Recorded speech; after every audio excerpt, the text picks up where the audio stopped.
아멘.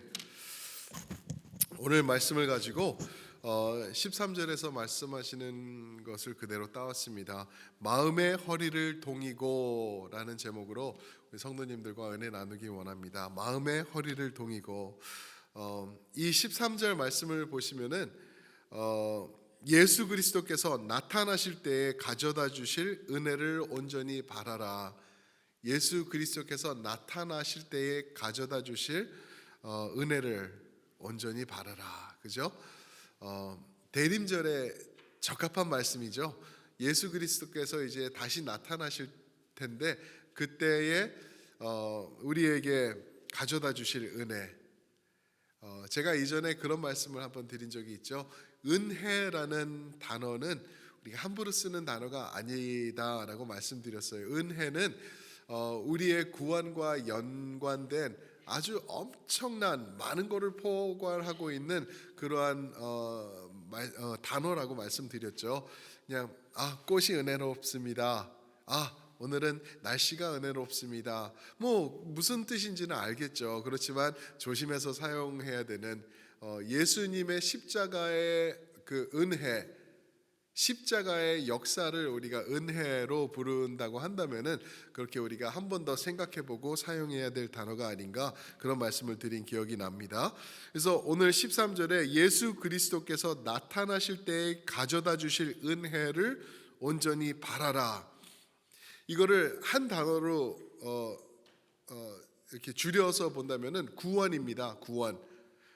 예수 그리스도께서 나타나실 때 우리에게 가져다 주실 은혜, 완전하게 이루어진 구원의 완전함을 그것을 온전히 바라라라고 말씀하신 거죠. 13절에서요.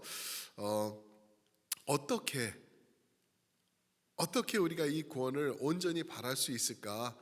그것을 오늘 시적으로 표현한 것처럼 13절에는 마음의 허리를 동이고라고 했습니다. 허리를 동이는 거는 뭐 우리가 뭐 자주 하는 거죠. 뭐 바지 입을 때 허리띠를 동이듯이 마음의 허리를 동이라는 거는 무엇일까? 그 동인다라는 게 붙들어 매다, 잡아 매다, 묶다 이런 뜻이 있죠. 영어로도 tie up, 그리고 fasten, 우리 시트벨트를 할 때 fasten 한다 그러죠. 그런 의미가 들어있죠. 오늘 영어 성경을 보면은 be alert and fully sober 그랬습니다. fully sober, be alert, 정신 차려, 그죠? 그리고 fully sober 그랬어요. 경찰이 이제 차가 왔다 갔다 이렇게 흔들흔들하면서 가는 것을 보면은 잡죠. 잡은 다음에 내려서 이 사람이 아무래도 술 취한 것 같다 그러면은 sobriety test라는 거를 해요. sobriety test. sober 거기서 나온 단어거든요. 과연 이 사람이 온전한 정신인가 아니면 약을 먹었든지 무슨 뭐 술에 취했든지 그런 상태는 아닌가 sobriety test를 한다 그러죠.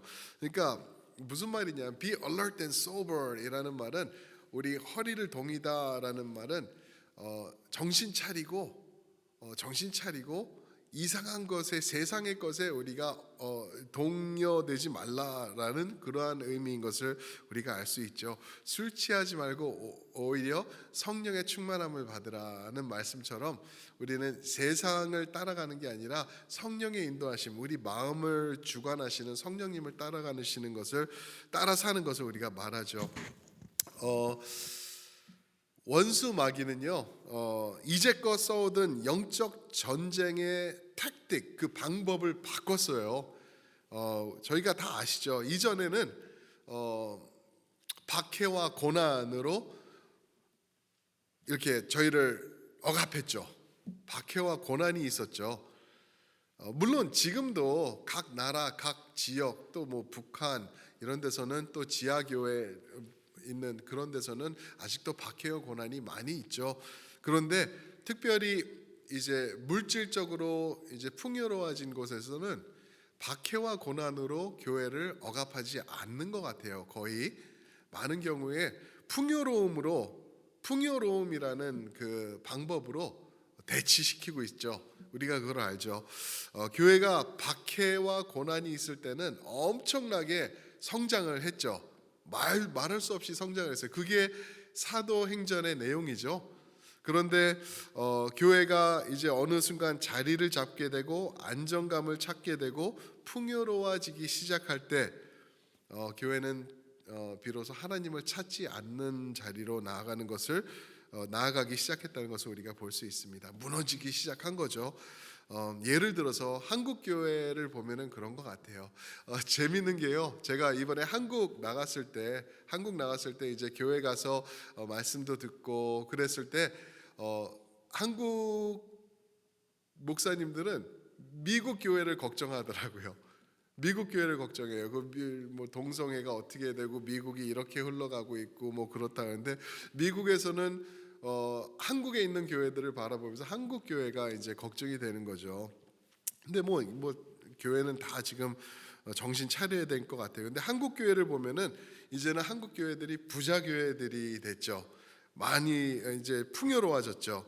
그래서 멋진 빌딩 그리고 교회를 가 보니까 뭐 이런 뭐 오디오 비주얼 이런 것도 최첨단이에요. 최고예요, 최고. 뭐 의자들도 너무 멋있고 이제 미국에 있는 멋진 교회들 이런 거 버금가게 좋은 그러한 시스템들이 한국에 다 들어가 있더라고요. 그리고 교회가 기득권이 되기 시작했어요. 기득권.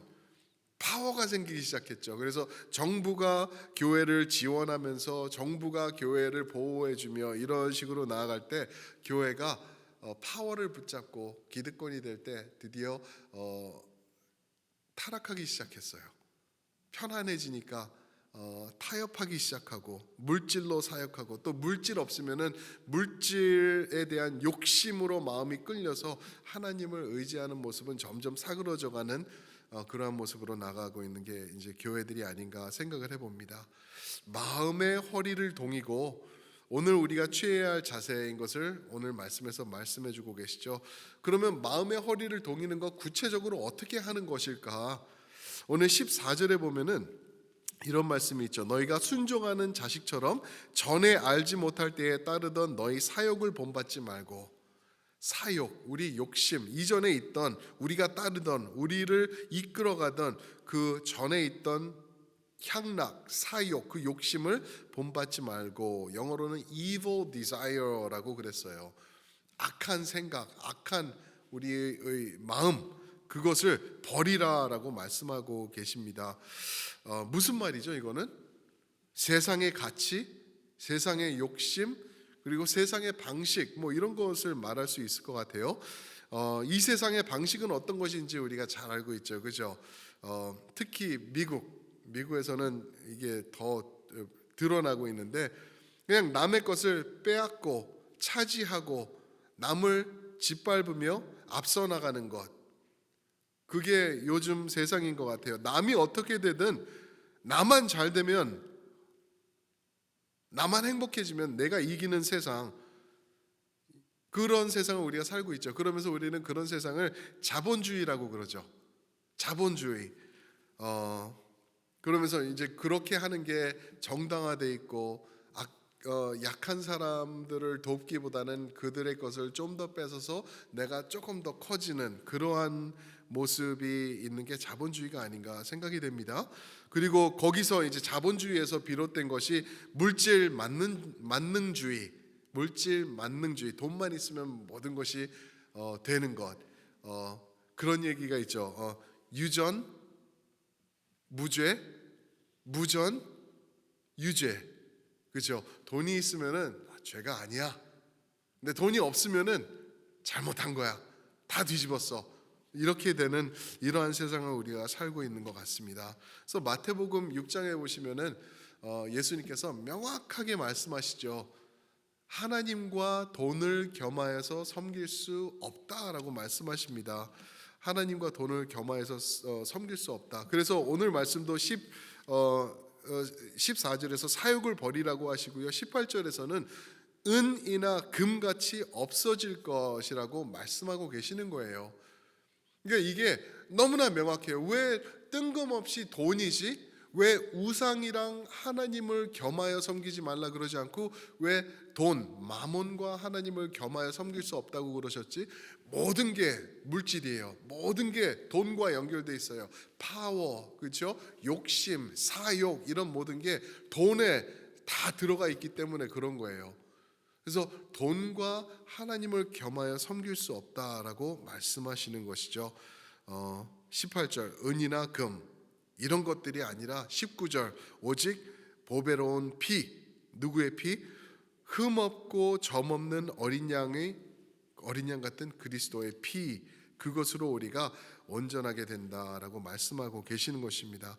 그래서 여기서 15절 16절에 보면은 저희 보고 너희 그렇게 살지 마, 사욕을 따라 세상을 따라 그렇게 살지 마, 너희는 다른 사람들이야, 내가 구별된 사람이야, 너희를 구별시켰어 라는 말씀을 거룩한 사람이라고 말하고 있어요. 거룩하라, 하나님이 거룩하시니 너희도 거룩하라. 그죠? 이거를 우리는 자꾸만 잘못 이해하는 게 행위의 거룩함으로 우리가 오해를 하는 것 같아요. 내가 행위로 거룩해져야 된다, 겉의 모습이 거룩해져야 된다로 잘못 착각할 수 있는 것 같아요. 그런데 만약에 그게 사실이라면은 겉으로 드러나는 거룩함을 하나님께서 말씀하시는 거라고 하면은 그 중에 으뜸 갈 사람들이 있다라는 거죠. 그죠?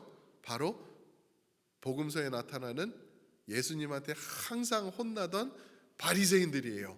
바리새인들. 겉의 모습으로 번지르르하고 멋지고 거룩했던 사람들은 바리새인들을 이길 사람들이 없죠. 그게 아니에요. 마태복음 12장 34절에 보면 예수님께서 그들을 향해 독사의 자식들아 그러셨거든요. 엄청난 욕을 하신 거예요. 그게 목숨을 건 욕을 하신 거죠. 결국엔 그런 것 때문에 예수님이 십자가에서 돌아가시게 된 거고, 그렇죠? 독사의 자식들아 했는데, 그러면 우리에게 요구하시는 거룩은 무엇인가? 구별입니다. 구별. 거룩 equals 구별.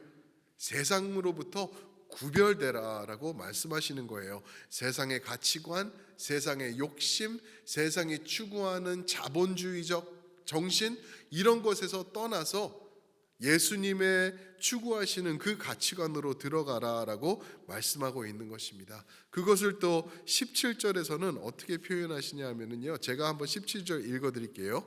외모로 보시지 않고 각 사람의 행위대로 심판하시는 이를 너희가 아버지라 부른즉 너희가 나그네로 있을 때에 두려움으로 지내라. 무엇으로 있을 때요? 나그네로 있을 때에. 너희는 나그네다라고 말씀하시고 계세요.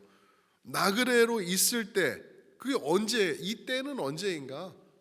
바로 지금을 말하고 있는 거예요. 지금 우리가 이 땅을 살아가는 이 때를 나그네의 때라고 우리에게 말씀하시는 것이죠. 이 때를 우리는 나그네, foreigner라고 그랬어요. 영어로 foreigner로 살아갈 때 두려움으로 지내라, 무서워하면서 살라, 이 말이 아니에요. 여기서 말하는 두려움은 경외함입니다. 누구를 경외하는 단어냐 하면 하나님이에요. 하나님. reverent. 그죠? reverent하게 살아라라고 말하고 있는 것이에요. 하나님을 경외하면서 이 땅을 나그네로 살아라. 이 땅에 그냥 들어가 버리지 말고 이 땅에 그냥 그 융화되면서 하나로 돼서 이 땅처럼 살아가지 말고 하나님을 두려워하는 모습으로 구별된 삶으로 살아라. 그게 성도의 삶이다. 그것이 마음의 허리를 동이는 것이다 라고 말씀하고 있는 것입니다. 사랑하는 성도 여러분, 이 말씀을 그냥 우리말로 한다면은 이 땅이, 우리가 살고 있는 이 세상이 영원할 것처럼 살지 말라라는 것입니다. 저는 하나님께서 우리에게 데일리 리마인더를 주신다고 생각해요. 매일매일 이거 너가 깨달아라 라고 우리에게 리마인드를 주신다고 생각하는 게, 그게 뭐냐 하면은 밤에 자고 아침에 깨는 것이 아닌가 생각이 돼요. 휴식의 시간이죠. 이 땅이 영원하지 않다는 것, 우리가 잠에 드는 것, 성경은 잠에 드는 걸 죽는 것이라고 얘기를 하죠. 그죠? 우리가 잠에 들고 아침에 깨면서 우리가 이 땅에서 영원하지 못하고 언젠가는 이렇게 끝나는 시간이 있구나. 그리고 우리가 깰 시간, 찬란하게 하나님의 임재하심 앞에서 영원한 천국에서 일어날 시간이 또 있구나라는 것을 리마인드 주시는 우리 휴식 시간이 밤과 아침이 아닌가 생각이 됩니다. 그래서 천국을 기리면서 구별된 삶을 살라라는 것을 오늘 말씀에서 마음의 허리를 동이라고 말씀하고 있는 것입니다. 많은 사람들이 이 세상이 전부인 것처럼 살아가고 있죠. 세상이 향하는 방향이 있죠. 왠지 좋아 보이는 넓은 길이 있어요, 그죠? 우리도 혹할 때가 있어요. 너무나 많은 사람들이 그 길로 가고 너무나 그쪽에서 마치 자석이 쇠를 잡아당기듯이 우리를 잡아당기려고 하는 그러한 세력들이 분명히 있어요. 그럴 때 우리가 그냥 놔버리고 우리도 동요되면서 쫓아가면서 섞여버리면서 세상을 따라가면은 안 되는 것을 주님께서 말씀하고 계시죠. 끔찍한 것이죠. 그래서 우리가 그렇게 세상이 흘러가는 모습대로 그 넓은 길에서 살지 말고 세상의 모습 버리고 하나님 안에서 구별된 삶을 사는 것, 이 세상에서의 나그네의 삶, 우리에게 주어진 그 귀한 은혜의 삶이라는 걸 우리가 깨달아야 될 줄 믿습니다. 19절, 그리스도의 보배로운 피로 대속받은 우리이기 때문에 그렇습니다. 우리 한번 이 말씀 생각하시면서 기도하면서 나아가면 좋겠습니다. 우리 기도하실 때